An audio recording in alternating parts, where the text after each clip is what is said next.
the youth. And I think there is an awareness among the youth that they do need experienced people. The other opposition groups are dinosaurs in Egyptian politics. They've been around for a long time. I'm talking about the Muslim Brotherhood, El-Wafd, the Tagamma. They know the system very well. So the youth are the ones who are carrying the flagship for change, but they are aware that they need also some sort of guidance on how to go to the next step and how to have the serious talks and how to make about or come about all these demands they're asking for. All right, thanks for that update. Our correspondent there in Liberation Square. Well, Egypt's largest opposition group, the Muslim Brotherhood, is reportedly saying it will in fact take part in political dialogue with the government with conditions. The release of political prisoners and the lifting of decades-old emergency laws are among those preconditions. The Brotherhood also repeated a call for President Hosni Mubarak to resign. Well, let's look at the history of Egypt's biggest opposition party. It was set up in 1928 by Hassan el-Banna, a school teacher and imam, or prayer leader. It rejects so-called Western influences and advocates a society founded on Islam and 7th century Islamic law, or Sharia. Well, it was banned in 1954 after the attempted assassination of President Gamal Abdel Nasser. But the group continued to operate as an underground movement, and it distanced itself from violence. In 2005, Brotherhood candidates standing as independents won 20% of parliamentary seats. The group is officially banned, though, from taking part in politics. But in last year's heavily criticised elections, it failed to win a single seat. Well, let's join one of our correspondents in Cairo for the latest on that front. And we're not naming our reporters, obviously, for safety concerns. If we could start with a question of that meeting between the Muslim Brotherhood and the government, how much support is there for those sorts of meetings before Mubarak steps down among the protesters?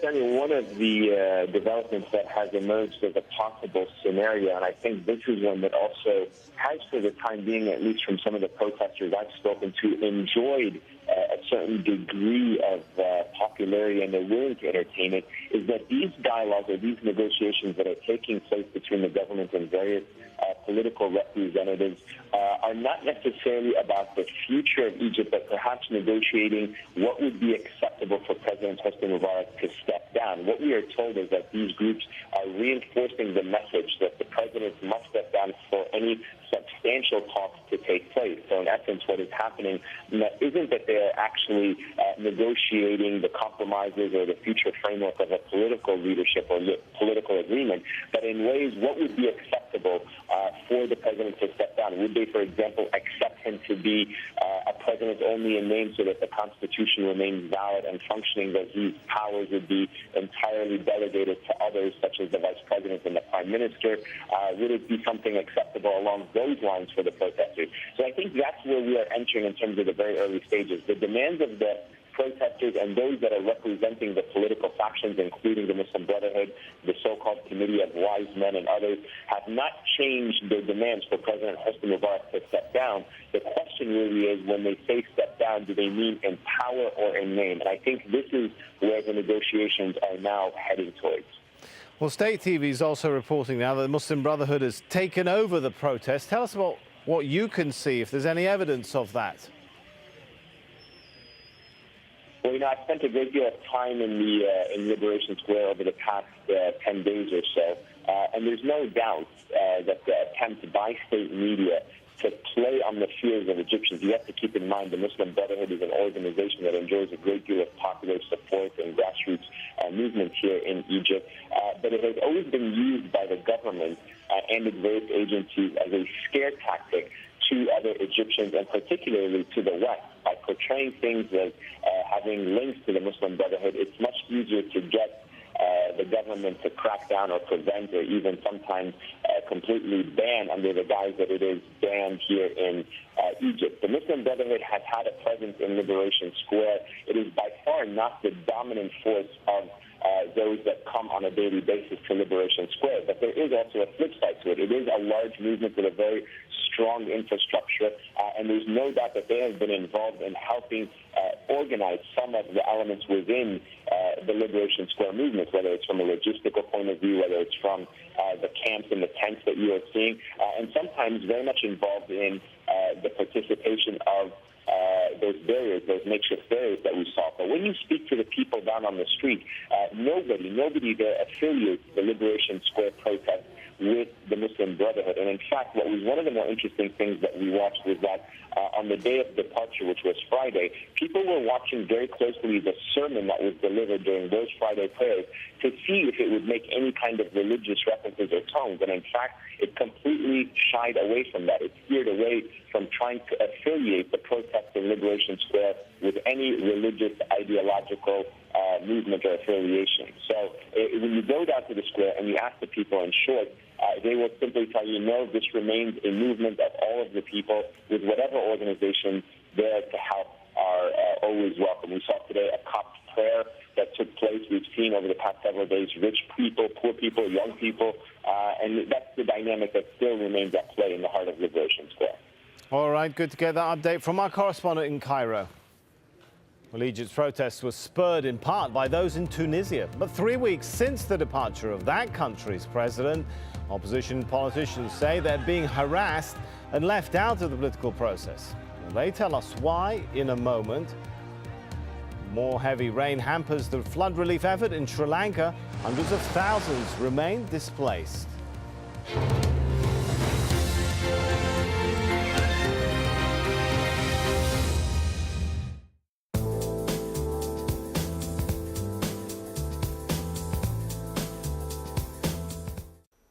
Hello again. For the northern parts of Asia, it's definitely turned a little bit milder now. As we head through the next few days, what we'll notice is this area of cloud will sink its way towards the southeast, could well bring us a few showers, but behind it, it will be a little bit milder than it has been. So 13 degrees the top temperature there in Tokyo, and I think we'll get to 4 there in Seoul, so that's well above freezing then. A little bit further south, and for the southeastern parts of China, it's also rather mild here at the moment too. You can see the winds here generally feeding up from the south, so that is an indication that it should be a little bit milder. And as you can see, Shanghai there should get to around 13 degrees. For Taiwan, we'll get to around 22 in Taipei there. And for Hong Kong, we should get to around 22 or 23. It's also fine and settled for most of us across India, but not for the far south. Here, there's a bit more cloud and 1 or 2 showers, and that's just the overhang of what's going on in Sri Lanka. Here, it is very, very wet once more. We have had more reports of flooding, and the wet weather is set to continue. Now, of course, the other place we're likely to see more rain is the far northern parts of India, and there will also be a fair amount of snow. But here in Doha, I think things are going to get a bit cooler as we head through the next few days. So 21 during the day on Monday, and then at night down to 13.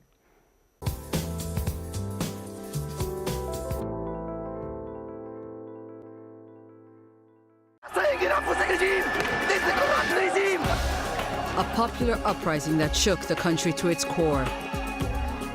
A defiant president under siege from his people. As the protesters took charge of the streets, we look back at the events that are changing Egypt. I will stay on the air if I can until the police come. In a special program, Al Jazeera gives you a day-by-day account from those that witnessed them firsthand. Egypt burning, at this time on Al Jazeera.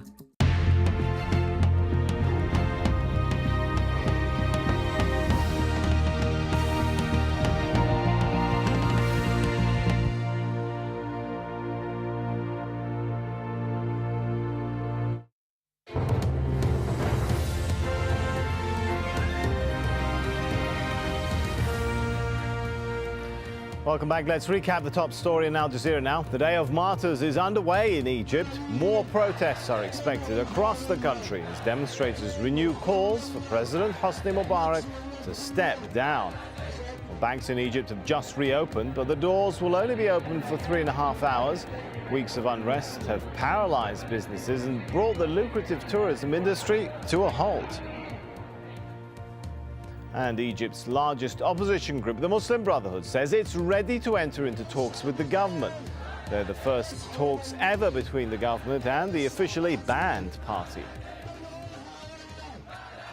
The Major challenge for anti-government activists is just how to keep up the momentum. Bernard Smith takes a look at how this whole movement began 13 days ago.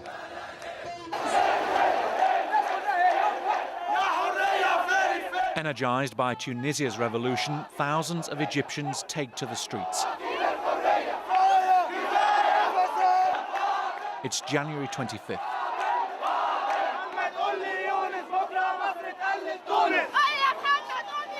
One demand unites them. After 30 years of rule, President Hosni Mubarak must go. We're tired, ma'am. We're tired. Stop the price hikes. We're suffering. We're Egyptians.